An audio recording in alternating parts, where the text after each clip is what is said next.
Good morning guys, good morning. आ जाओ, फटाफट आ जाओ और देख लेते हैं। एक सवाल देख लेते हैं, टेंशन फोर्स पे है ना। टेंशन फोर्स, और बिल्कुल उसी तरीके से इसे भी हम बिल्कुल वर्बली सॉल्व करने वाले हैं। चलो तो सवाल देखते हैं। सवाल के अंदर ऐसा है कि हमारे पास लेट्स सी एक ब्लॉक है। ठीक, एक ब्लॉक है और इस ब्लॉक को हमने क्या किया, एक रस्सी से कुछ इस तरीके से सीलिंग के साथ हमने बांध दिया। सीलिंग के साथ उसको सस्पेंड कर दिया ब्लॉक को। रस्सी हल्की है, मतलब कोई टेंशन नहीं। हल्की रस्सी है तो मतलब कोई टेंशन नहीं, हर स्थान पे टेंशन आपको सेम ही मिलेगा। सेम मिलेगा ना। भारी रस्सी में थोड़ी परेशानी होती है, इसके अंदर रस्सी हल्की है, कोई टेंशन नहीं है ना। हमने एक ब्लॉक लिया, ऊपर सीलिंग के साथ हमने सस्पेंड कर दिया और एक काम करते हैं, इस ब्लॉक को नीचे रस्सी के साथ एक और ब्लॉक के साथ इस तरीके से सस्पेंड कर देते हैं। ठीक है, तो अब हमारे पास एक नहीं दो दो ब्लॉक्स हैं। अब हमारे पास एक नहीं दो दो ब्लॉक्स हैं। एक की मास m1 और दूसरे की मास m2 ले लेते हैं। ठीक, अब क्या करें, अब क्या एक काम करते हैं, हम इस पूरे सिस्टम को एक लिफ्ट में सस्पेंड कर देते हैं या लगा देते हैं। यानी सिस्टम क्या है हमारे पास कि एक लिफ्ट है, लिफ्ट के अंदर ये जो दोनों ब्लॉक्स है, लिफ्ट के सीलिंग से, ध्यान रखना बात को, लिफ्ट के सीलिंग से क्वेश्चन को थोड़ा मैंने चेंज किया, लिफ्ट के सीलिंग से दोनों ब्लॉक्स इस तरीके से सस्पेंड हो रखा है। दोनों ब्लॉक सस्पेंड हो रखे हैं। मजा आएगा, है ना, सवाल में मजा आएगा। तो अब सवाल ये पूछा जा रहा है आप लोगों से कि भाई बताओ कि अगर खुदा ना खास्ता, भगवान न करे, अगर यह जो लिफ्ट है, यह लिफ्ट फ्री फॉल में आ जाए, यह लिफ्ट कुछ इस तरीके से फ्री फॉल में आ जाए, उसकी एक्सीलरेशन जी हो जाए, नहीं हो सकता। लिफ्ट फ्री फॉल में देखा नहीं कभी, अच्छा ही नहीं देखा है ना। देखो ऐसी कल्पना करो, खतरनाक है थोड़ी सी एक कल्पना, कि कोई लिफ्ट है। कोई लिफ्ट है, आपने देखा होगा एक डोरी से, एक मोटी से केबल से वो लिफ्ट बंधी होती है, जिस केबल के सहारे वह लिफ्ट जो ऊपर नीचे ड्राइव करी जाती है, मूव करी जाती है, खींची जाती है उसको ऊपर, और नीचे छोड़ी जाती है। तो अगर भगवान न करे वो केबल टूट जाए तो वह जो लिफ्ट है वो बिल्कुल फ्री फॉल में आ जाएगी,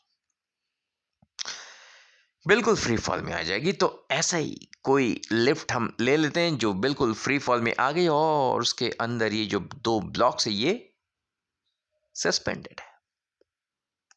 पूछा ये जा रहा है कि भाई बताओ, ये जो दोनों रस्सियां आपको दिख रही हैं, ये जो दोनों रस्सियां आपको दिख रही है, एक ऊपर वाली एक नीचे वाली, इनके भीतर जो टेंशन है उनकी वैल्यूज क्या होगी। जब ये सिस्टम नीचे की ओर मूव कर रही है, फ्री फॉल में नीचे की ओर गिर रही है, तो बताएं कि ये जो दोनों रस्सियां हैं इनमें टेंशन कितनी होगी। खुद से सॉल्व कर सकते हैं आप लोग। क्या क्या तरीके हैं इसको सॉल्व करने के लिए, देखो एक तो दिमाग में सीधे सीधे सूडो फोर्स आ रहा होगा, पहली चीज। दूसरा, जिनको सूडो फोर्स से थोड़ा भय लगता है वो स्टूडेंट्स फिर न्यूटन्स लॉ, सीधे सीधे न्यूटन्स लॉ लगा करके भी, एबीडी बना के, एनएलएम लगा के सॉल्व कर सकते हैं। तो ये दो तरीके तो साफ सामने दिख रहा है सॉल्व करने के। ठीक है, तो एक काम करते हैं, सूडो फोर्स तो मैंने अभी तक अपने लेक्चर में मैंने इंक्लूड नहीं किया है, इस सीरीज में। तो एक काम करते फिलहाल सूडो फोर्स यूज ना करके हम इसको सिंपली एफपीडी और एनएलएम यूज करके सॉल्व करते हैं पहले। बाद में ओरल सॉल्यूशन आएगा, वर्बल आएगा, वो बाद में। अभी ईमानदारी वाला मेथड। तो सबसे पहले क्या करना है, अपने को एफबीडी बनाना है। एफबीडी के लिए हमें फोर्सेस बना लेनी है, एक तो नॉन कांटेक्ट और दूसरा कांटेक्ट। तो आज हम पहले कांटेक्ट बना ले रहे हैं। आप लोग क्या करना है, पहले तो नॉन कांटेक्ट बना लेना, एमजी है ना, उसके बाद कांटेक्ट। फिलहाल मैं पहले कांटेक्ट फोर्सेस आपको बता देता हूं, है ना। कांटेक्ट फोर्सेस कौन कौन से, देखो ऊपर वाले ब्लॉक की अगर हम बात करें, दो रस्सियों से ये जुड़ी हुई है। तो दो अलग अलग रस्सियों से जुड़ी हुई है, तो दो अलग अलग टेंशन उस ब्लॉक पे लग रहा होगा। उस ब्लॉक पे लग रहा होगा तो मान लेते हैं कि ऊपर वाली जो रस्सी है उसमें टेंशन ऊपर की ओर। ऑब्वियसली आप सबको मालूम पड़ चुका है, अब तक तो सीख चुके होंगे कि tension always acts away from the body. तो ऊपर की ओर ये टेंशन लग रही है और इस टेंशन को ले लेते हैं T1, मान लेते हैं ये टेंशन T1 है। इसी तरीके से नीचे वाली रस्सी के अंदर जो टेंशन है, जो कि नीचे क्यों लगेगा, अवे फ्रॉम दी बॉडी के हिसाब से नीचे क्यों लगेगा, तो उसे हम ले लेते हैं T2। कुछ इस तरीके से T2 लगा देते हैं। यानी कि M1 पे बेटा दो फोर्सेस कांटेक्ट, दो फोर्सेस लग रही हैं, एक T1 और दूसरा T2। और यही T2 घूम करके M2 पे ऊपर क्यों लगे, away from the body. Away from the body, always away from the body. जब M1 का बना रहे थे तो M1 से दूर लगेंगे दोनों टेंशन, और जब M2 पे लगा रहे तो M2 से दूर लगेगा। उस पे लगने वाले जितने भी टेंशन है वो दूर लगेंगे। तो एक ही टेंशन उस पे लग रहा है M2 पे, T2, तो वो उससे अवे लगेगा, ऊपर क्यों लगेगा, क्योंकि अगर देखो नीचे क्यों लगेगा तो टूवर्ड्स हो जाएगा बेटा, है ना। तो ऊपर क्यों लगेगा। ठीक है, हमने फोर्सेस ये T1 T2 बना लिया और साथ में कांटेक्ट बना लिया। नॉन कांटेक्ट बनाने बहुत जरूरी है। तो नॉन कांटेक्ट इस पे कौन सा लग रहा है, M1 पे M1G, और M2 पे जो वेट है, जो ग्रेविटेशनल फोर्स है, दैट इज M2G। दोनों पे हमने जो ग्रेविटेशनल फोर्स है, उनकी वेट है, वो भी हमने बना ली। तो कांटेक्ट फोर्स भी आ गया, नॉन कांटेक्ट फोर्स भी आ गया। अब मेरे ख्याल से दोनों की एफबीडी अपने आप में कंप्लीट हो चुकी है। कंप्लीट हो चुकी, यहां सूडो फोर्स नहीं ले रहे हैं। I again reminding you, we are not considering, we are not using the pseudo force concept over here, right. वो मैं जब आपको सूडो फोर्स पढ़ाऊंगा तब मैं यूज करूंगा, है ना। हाँ, अभी नहीं। तो उसके अंदर भी कुछ बारीकियां हैं, वो मैं पहले बताऊंगा, सिखाऊंगा, उसके बाद हम उसको यूज़ करेंगे, ठीक है। तो फिलहाल एफबीडी और एनएलएम जो हमने ऑलरेडी पढ़ रखा है उसको यूज़ कर रहे हैं। तो उसके अंदर हमने सारे फोर्सेस, कांटेक्ट, नॉन कांटेक्ट सारे बना लिए। अब एक्सलेशन भी देख ले, क्योंकि न्यूटन्स लॉ लगाना है तो दोनों के एक्सलेशन देख लेते। तो ऊपर नीचे, क्योंकि ये पूरी की पूरी लिफ्ट जो है फ्री फॉल में, तो ऑब्वियस सी बात है कि ये जो दोनों ब्लॉक्स है वो भी फ्री फॉल में होंगे। तो M1 भी फ्री फॉल और M2 भी फ्री फॉल, दोनों की एक्सीलरेशन g हम ले लेते हैं। अब FBD भी कंप्लीट और उनकी एक्सीलरेशन भी हमें मालूम है। तो क्यों ना लगे हाथ तो न्यूटन्स लॉ का इक्वेशन लिख लेते हैं। न्यूटन का दूसरा नियम जो है वो लगा लेते हैं, M1 पे भी लगा लेते हैं और M2 पे भी लगा लेते हैं, ठीक है। तो अगर हम M1 पे लगाए बेटा, तो देखो नीचे की ओर कौन कौन से फोर्सेस है, एक M1G और दूसरा T2, ऑलराइट। दोनों फोर्सेस नीचे की ओर है और ऊपर है T1। तो नेट फोर्स की अगर हम बात करें, वो हो जाएगा M1G plus T2 minus T1 is equal to, ये नेट फोर्स हो गया। I repeat, M1G minus M1G plus T2 minus T1 is equal to, total force हो गया, equal to mass into acceleration. Acceleration उसकी जी, क्योंकि पूरी system free fall, पूरी system free fall में। तो जिन बच्चों को थोड़ी सी भी दुविधा होती होगी ये इक्वेशन लिखने में, क्योंकि बेटा ये इक्वेशन लिखना अति आवश्यक, अति इंपॉर्टेंट, सबसे अधिक इंपॉर्टेंट है। न्यूटन्स लॉ चैप्टर के अंदर जिस बच्चे को न्यूटन के दूसरे नियम को लगाते वक्त इक्वेशन लिखना आ गया सही से, नेट फोर्स लिखना आ गया सही से, जोड़ना घटाना सही से करना आ गया है, बस चैप्टर कंप्लीट, और कुछ भी नहीं है। ये सबसे इंपॉर्टेंट चीज है। तो इसकी अच्छी प्रैक्टिस। यहां पे net force m1g plus T2 plus T1 नहीं होगा, यहां पे नेट फोर्स होगा m1g plus T2 minus T1।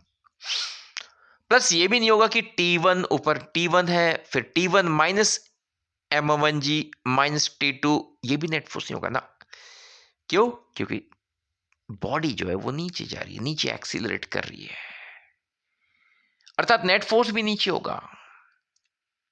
Alright, काफी बच्चों को मालूम है, आई नो, बट जिन बच्चों को नहीं मालूम है उनकी प्रैक्टिस के लिए जरा मैं बता दे रहा हूं, थोड़ा धैर्य रखें।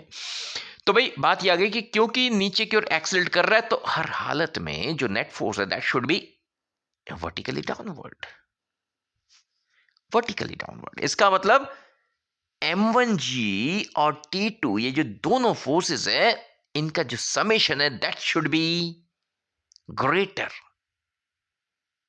Then T1, that should be greater than T1 by what amount? ये भी बात कर लेते, by what amount, कितना अधिक होना चाहिए नीचे वाले दोनों फोर्सेस को ऊपर वाले फोर्सेस से या ऊपर वाले फोर्स से अधिक होना चाहिए, रिजल्टेंट नीचे आना चाहिए, कितना अधिक होना चाहिए, कितना डिफरेंस होना चाहिए, नीचे वालों का टोटल और ऊपर वाले के टोटल के बीच में डिफरेंस कितना होना चाहिए, मास into acceleration. mass into acceleration, that is the net force. So the net force should count equal to mass into acceleration. उसकी जो कैलकुलेशन, उसके जो अमाउंट है that should come out to be m into a। तो इस वजह से हम लोग न्यूटन सेकंड लॉ इस तरीके से लिखते हैं, net force equal to ma। तो नेट फोर्स जो बैठ रहा है यहाँ पे, रिजल्टेंट जो बैठ रहा है वो है m1g प्लस T2 नीचे की ओर minus T1 is equal to m1a, mass into acceleration. a कितना, g के बराबर। जिन बच्चों को अब भी थोड़ी सी दिक्कत आ रही है उनको मैं बता दे रहा हूं, बेटा अगर नीचे की ओर 100 न्यूटन लग रहा है और एक फोर्स लग रहा है 40 न्यूटन, टोटल कितना हो गया 140 नीचे, ऊपर 30 लग रहा है, रिजल्टेंट कितना बताओगे, रिजल्टेंट कितना बताओगे, 100 प्लस 40, 140 माइनस 30 माइनस 30 कितना हो गया 110। तो रिजल्टेंट ऐसे निकालते हो ना।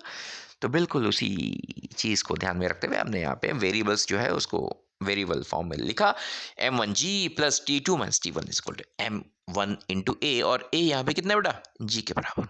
ठीक है, तो ये जो है मैंने इसलिए बता दिया क्योंकि सीरीज में जो बच्चे चल रहे थे, जो बच्चे एकदम नए हैं 11th में अभी आए हैं, और वो बच्चे जो अभी देख रहे हैं वीडियो को, तो उन बच्चों को ये अच्छे से समझ में आ जाए नेट फोर्स लिखना कैसे होता है, और जिनको मालूम है वो तो स्किप करके थोड़ा आगे चल सकते हैं ना। तो अब बात ये आ गई कि net force equal to ma पहले वाले बॉडी के लिए लिख ले, दूसरे वाले के लिए क्या हो गया, तो दूसरे वाले के लिए इतना नहीं समझाऊंगा, अब समझा दिया मैंने एक बार। अब दूसरे वाले के लिए देखो, नीचे कितना m2g और ऊपर कितना T2, ऊपर कितना T2, इसका मतलब नेट फोर्स कितना हो जाएगा, simple m2g minus T2, m2g minus T2 is equal to mass into x, उसका मास इंटू उसका एक्सेशन, उसका मास m2 उसका एक्सेशन भी g, तो आ गया अगेन m2g। बस दो इक्वेशन, दो अननोन है ना बेटा, T1 T2 दो इक्वेशन है अपने पास, सॉल्व हो जाएगा। और सॉल्व इतना आसानी से होगा, देखो दूसरा वाला इक्वेशन देखो, सीधे दूसरे वाले इक्वेशन से सीधे T2 जीरो आ रहा है, सीधे T2 जीरो आ रहा है, सीधे T2 जीरो आ रहा है, क्योंकि m2g कैंसिल होगा। अब अगर इस T2 को ऊपर वाले इक्वेशन में रखोगे तो T2 साफ, सिर्फ T1 दिख रहा है, और T1 दिख रहा है तो इधर उधर से M1G भी साफ, तो सब साफ हो गया, तो T1 अकेला क्या करेगा? T1 भी साफ। इसका मतलब T1 की वैल्यू भी कितनी आ रही बेटा? यस, 0। दैट मीन्स जब हम सॉल्व करेंगे ईमानदारी से, जब हम सॉल्व करेंगे तो आंसर निकल के आएगा T1 equal to T2 equal to 0। T1 बराबर T2 बराबर 0, यही इस सवाल का उत्तर निकल के आएगा। सवाल में पूछा गया टेंशन बताओ, फ्री फॉल में आ जाएगा तो टेंशन कितने कितने होंगे? दोनों में टेंशन बिल्कुल सेम होंगे, कितने? 0। अब ये तो रही ईमानदारी वाली बात, यानी बिल्कुल प्रॉपर प्रोसीजर तरीके से जो हमने किया। दूसरा तरीका सूडो फोर्स वाला, वो भी ईमानदारी वाला है, ऐसा नहीं कि वो शॉर्टकट है, वो भी ईमानदारी, वो थोड़ा सा अलग फ्रेम में अपन चलते हैं, लिफ्ट के फ्रेम में। अभी हम ग्राउंड के फ्रेम से बात करें। ग्राउंड पे खड़े होकर नीचे से हमने देखा कि पूरी सिस्टम नीचे जा रही, M1 भी नीचे आ रहा है, M2 भी नीचे आ रहा है, सेम एक्सेलरेशन नीचे आ रहा है, फ्री फॉल में दोनों के एक्सेलरेशन जी। तो ग्राउंड के फ्रेम से हमने देखा, सॉल्व किया, आंसर आ गया। सूडो फोर्स में क्या करते हैं? लिफ्ट के फ्रेम, तो वो उसकी बात अपन कुछ वीडियोस के, कुछ लेक्चर्स के बाद अपन करेंगे, ठीक है। फिलहाल मुद्दा यह है कि T1 T2 0 आ गया और आंसर तो आ गया भैया, लेकिन इसका अगर हम जुबानी इलाज देखें तो कैसे करें? उसका जुबानी इलाज, इसका जुबानी इलाज कैसे करें, कैसे होगा? तो उसके लिए देखो, ऐसा है कि पूरी जो सिस्टम है फ्री फॉल में ना, ध्यान से देखो, पूरी सिस्टम फ्री फॉल में है, दोनों ब्लॉक्स भी फ्री फॉल में है। सवाल ये उठता है कि रस्सी जो है, दोनों जो रस्सियां हैं, हमें दिख रहा है कि वो दोनों बिल्कुल टाइट फॉर्म में है, नीचे गिर रहे हैं, लेकिन उसके बावजूद उसमें कोई तनाव नहीं है, टेंशन 0। ऐसा कैसे? ऐसा इसलिए क्योंकि यहां पे वो शर्त फुलफिल नहीं हो रही है। जो शर्त मैंने पहले या दूसरे लेक्चर में बताया था, टेंशन की जो शर्त होती है वो यहाँ पे फुलफिल नहीं हो रही, कि जो स्टेट ऑफ एक्सटेंशन है रस्सी के भीतर, वो नहीं है, कोई खिंचाव नहीं है, कोई खिंचाव की स्थिति नहीं है, रस्सी बिल्कुल नॉर्मल मस्त अपने अपने पूरे लेंथ में वो भी गिर रही हैं, दोनों के साथ, दोनों ब्लॉक्स के साथ ये दोनों रस्सियां भी मस्त गिर रही है, बेशक अपने पूरी लंबाई में है, ढीली नहीं है, वो स्लैक नहीं है वो पूरे अपने लेंथ में दिख रही है, लेकिन उसके अंदर छू के देखो जाके, कोई तनाव नहीं है, कोई खिंचाव की स्थिति नहीं है, कोई स्टेट ऑफ एक्सटेंशन नहीं है, इसलिए टेंशन 0 होगा। अब आप बोलोगे सर ये हमें कैसे मालूम पड़ेगा? तो बेटा मैंने एक घरेलू तरीका दिया था आप लोगों को, याद होगा, नॉर्मल रिएक्शन के लिए, कि भैया दोनों में से किसी एक को हटा के देख लो, अगर एक के हटने के वजह से, मेंटली हटाना है ना, अगर एक को हटाने की वजह से दूसरे पे कोई असर पड़ जाता है, अगर एक के ना होने से दूसरे को कोई फर्क पड़ता है, इसका मतलब दोनों के बीच में कुछ ना कुछ तो डिपेंडेंसी रही होगी, कुछ ना कुछ तो डिपेंडेंसी है। यानी कि यहां पर भी अगर हम देखें, ए और बी जो ब्लॉक्स है, M1 M2 जो ब्लॉक्स है, यहां पर भी उसी थॉट को अगर हम यूज करें, अगर हम M1 को हटा ले और इससे M2 को कोई असर ना पड़े, सपोज कोई असर ना पड़े, M1 के होने या ना होने का M2 पे कोई असर ना पड़े, तो फिर तो इसका मतलब दोनों में कोई भी रिलेशन, कोई भी राब्ता, या हम कहें कोई भी इंट्रैक्शन नहीं है, अर्थात कोई भी इंट्रैक्शन फोर्स नहीं है, कोई भी टेंशन कोई भी फोर्स नहीं है उनके बीच में। लेकिन अगर M1 को हटाने की वजह से M2 पे कोई असर पड़ता है, उसकी एक्सेलरेशन जो थी वो बदल जाती है, उसकी चाल बदल जाती है? तो इसका मतलब जब M1 था तो M2 पे असर डाल रहा था, यानी M1 के होने का असर M2 पे था। कब? जब M1 को हटाने के बाद यह पता लगेगा कि M2 की जो एक्सीलरेशन थी पहले जो थी उससे अलग हो गई। कब? जब M1 को हटाया। M1 को हटाने के बाद M2 की एक्सीलरेशन अलग होगा। अगर ऐसा मालूम पड़ता है इसका मतलब there is some interaction force between them, otherwise कोई इंटरेक्शन नहीं है। देखें यहां पे क्या हो रहा है। अगर हम बात करें M1 M2 की, आप नीचे से M2 को हटा लो, मेंटली हटा लो, यूं सोचो M1 अकेला है, बेचारा अकेला जा रहा है। ठीक है, आप एक और काम कर लो, चलो ठीक है, अभी M2 को ही हटाओ, धीरे धीरे समझो, नहीं तो दिक्कत होगी तुम लोग को, है ना। तो भाई बात यह आ गई, अभी M2 को हटाओगे, जैसे ही M2 को हटाओगे तो M1 अकेला पहले भी फ्री फॉल में था, अब भी फ्री फॉल में है, क्योंकि लिफ्ट फ्री फॉल में है। मतलब M2 के होने या न होने का M1 पे कोई असर नहीं पड़ा। तो साफ बात है, M1 और M2 के बीच में जो डोरी है, उस डोरी में कोई भी तनाव, कोई भी टेंशन नहीं होगी रे। कोई भी टेंशन नहीं होगी। समझ आ गया? यानी M2 को हटा भी लोगे तो M1 की जो एक्सेलेरेशन अभी जी है वो बाद में भी जी ही रहेगी, फ्री फॉल में। यानी ऐसा नहीं कि M2 है इसलिए फ्री फॉल में, वो तो लिफ्ट फ्री फॉल में, तो पूरी सिस्टम फ्री फॉल में, कण कण फ्री फॉल में, किसी से कोई नाता नहीं रहा, सारे फ्री फॉल में आ गए,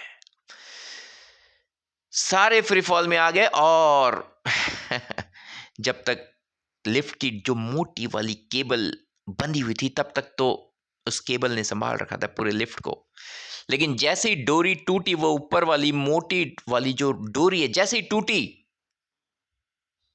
सारे अनाथ हो गए। सारे अनाथ हो गए। तो किसने संभाला? धरती माता ने संभाला। किसने संभाला? धरती माता ने संभाला। यानी सब पे उसने ग्रेविटेशनल फोर्स लगाया, सबको उसने अपनी ओर बराबर एक्सलेशन से खींचा, जी से। अगर M2 है तब भी M1 जी से ही जा रहा है, और अगर M2 नहीं होता तो भी M1 जी से ही जाता। और यही कहानी M2 के लिए भी लागू होती है कि अगर M1 है तो भी M2 जी से ही जा रहा है, और M1 ना भी होता, अकेला M2 होता, M1 और M2 के बीच की डोरी को काट दो कैंची से, तो भी वही बात है, तो भी वो जी से ही नीचे जाता। इसका मतलब उस रस्सी का होना ना होना बात बराबर, मतलब उस रस्सी में कोई भी तनाव नहीं है, कोई भी टेंशन नहीं है। ठीक, देखते ही पता लग रहा है कोई टेंशन नहीं है। यही चीज आप, यही कहानी आप रिपीट कर लो ऊपर वाले रस्सी के लिए। लिफ्ट को गायब कर दो, लिफ्ट को गायब कर दो। अगर लिफ्ट नहीं होती बेटा, अगर लिफ्ट नहीं होती, या फिर ऊपर वाली रस्सी नहीं होती, पूरी खत्म कर दो, कैंची से काट दो ऊपर वाली रस्सी को, तो भी ये जो नीचे M1 है और M2 है दोनों जी से ही जा रहे होते हैं। अकेले भी M1 नीचे जी से जा रहा होता है और M1 M2 दोनों है तो भी जी से ही जा रहे होते हैं। यानी कि ऊपर वाले रस्सी के भी होने का कोई भी असर नहीं है, लिफ्ट के भी होने का कोई भी असर नहीं है। सारे एकदम मस्त कण कण फ्री फॉल में है, किसी का किसी से कोई मतलब नहीं रहा अजय, किसी का किसी से कोई मतलब नहीं रहा, सारे मोक्ष पा गए हैं, मुक्ति पा गए हैं। ठीक है, तो भाई बात ये आ गई कि जैसे फ्री फॉल में आए, सारे के सारे जो है दोनों ब्लॉक्स, कम से कम दोनों ब्लॉक्स की अभी बात कर लेते हैं। दोनों ब्लॉक्स जो है बिल्कुल इंडिपेंडेंटली नीचे की ओर जी से जाने लग गए। तो वो जो वो जो रस्सी इनके बीच में लगी हुई है, उसके होने या ना होने का कोई भी मतलब नहीं है। मतलब रस्सी दिख तो रही है लेकिन उस रस्सी का कोई मतलब नहीं है।